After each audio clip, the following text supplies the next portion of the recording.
ഒരു പെൺകുട്ടി സങ്കടപ്പെട്ട് വിളിച്ചു പറയുകയാണ്, എന്റെ അമ്മയെ അയാൾ നേരത്തെ കൊണ്ടുപോയി, എന്റെ അച്ഛനെയും എന്നെയും എന്റെ അച്ഛമ്മയെയും ഒക്കെ അയാൾ കൊത്തിപ്പറിച്ചെടുക്കുമെന്ന് പറഞ്ഞതുകൊണ്ട് ഞങ്ങൾ പോലീസിന്റെ പിന്നാലെ നടന്നു ഞങ്ങളെ രക്ഷിക്കണമെന്ന്. പോലീസ് നോക്കാം, അന്വേഷിക്കാം എന്ന് പറഞ്ഞ് ആ കൊലയാളിയെ വിളിച്ച് ഉപദേശിച്ചു വിട്ടു. ഇതാ ഇപ്പോൾ എന്റെ അച്ഛന്റെയും അച്ഛമ്മയുടെയും ജീവൻ അയാൾ കൊത്തിപ്പറിച്ചിരിക്കുന്നു. ഞാൻ ഭയന്ന് മാറി താമസിച്ചത് കൊണ്ട് മാത്രം എനിക്ക് ജീവൻ ബാക്കിയുണ്ട്, അല്ലെങ്കിൽ അവരെ പോലെ ഞാനും ഇപ്പോൾ ഇങ്ങനെ ശവപ്പെട്ടിയിൽ കിടക്കേണ്ടതാണ്. എന്റെ അച്ഛനും കൂടി പോയി കൊടുത്തതാണ്, പിന്നെ ഇവിടുത്തെ നാട്ടുകാരും പോയി കൊടുത്തതാണ്. എന്നിട്ട് അവരെന്താ ഇങ്ങനെ ചെയ്യണമെന്ന് അറിയില്ല. വിളിച്ചു വരുത്ത അന്വേഷിക്കാൻ പറഞ്ഞിട്ട് പോയി.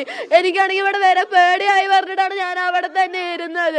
അയാളെ രാവിലെ വിളിച്ചുകൊണ്ട് പോയി അതേപോലെ തന്നെ തിരിച്ചു കൊണ്ടാക്കണം. അയാൾ എന്റെ അമ്മനെ എങ്ങനെയാണോ ചെയ്ത വീട്ടിന്റെ ഉള്ളിൽ എങ്ങനെയാണോ ഇരുന്നത് അതേപോലെ തന്നെയാണ് ഇപ്പോഴും ഇരിക്കുന്നത്. അതൊന്നും പറഞ്ഞിട്ട് ഈ പോലീസുകാർക്കൊന്നും മനസ്സിലാവാത്തത്. അവിടെയല്ല ഞാനും എന്റെ അച്ഛനും കൂടി വന്നത്. 29-ാം തീയതി ഡിസംബർ 29-ാം തീയതി ഞാൻ വന്ന് പരാതി കൊടുത്തതാ.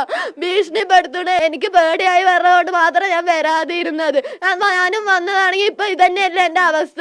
നിങ്ങളുടെ എന്തെങ്കിലും കുടുംബത്തിലാണെങ്കിലോ ഇങ്ങനെ എന്തെങ്കിലും ഉണ്ടാവോ? അയാളെ തൂക്കിക്കൊല്ല, അത് ചെയ്യും ഇത് ചെയ്യും. ഇവിടെയാണെങ്കിലും അയാൾക്ക് 4 കൊല്ലം നന്നായി ഭക്ഷണം കൊടുത്തിട്ട് വിട്ടയച്ചിരിക്കണം. ഞങ്ങളുടെ കണ്ണീരിന് വിലയില്ല. എന്താ ചെയ്യും? എന്നെയും കൂടി കൊന്നിട്ട് പോട്ടെ. എന്റെ കുടുംബത്തിനാണല്ലോ എല്ലാവർക്കും കണ്ണ്.